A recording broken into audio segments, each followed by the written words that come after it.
Kasi tulad nito, nangyari sa tatlong suspect na nakapagpiyansa. And then matapos makapagpiyansa, gala-gala sila and then gumawa ng krimen. Now, why don't we pass a bill na kung saan yung mga addict na nahuli at pag pinapakawalan ng korte, dapat diretso na muna sa rehab.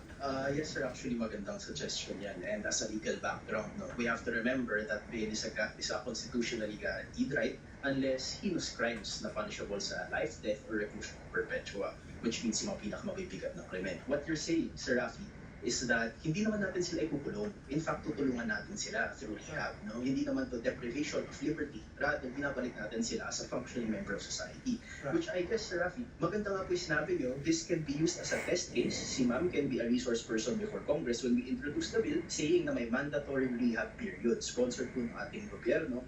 Total, si Presidente Duterte naman is very anti-drugs ang stance. I think we can get pushed, Sir Rafi.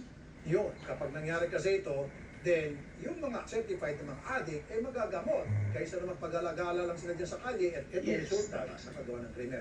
Sige, Attorney Garrett. Beneficial to all parties yan, Sir Rafi. Magandang idea. Yes, I'll immediately get to drafting it, Sir Rafi. Okay, and then siguro hindi naman papalag yung mga nasa korte. Sa committee, yes sir, hindi naman. As long as we guarantee naman na sa rehab sila mapupunta and that rehab is nothing like detention sa kulungan. Natutulungan pa sila at the same time. Tama po, Sir Rafi, tama po. Sige, so, Attorney Garrett, so magpapayag kayo dyan sa ACS ng ganong klaseng bill. Test case to. Yes, sir. Iba yung reaksyon ng mga iba pang mamabatas ng taong bayan. Okay? Yes, Sir Rafi. Thank you, Attorney Garrett Tungol.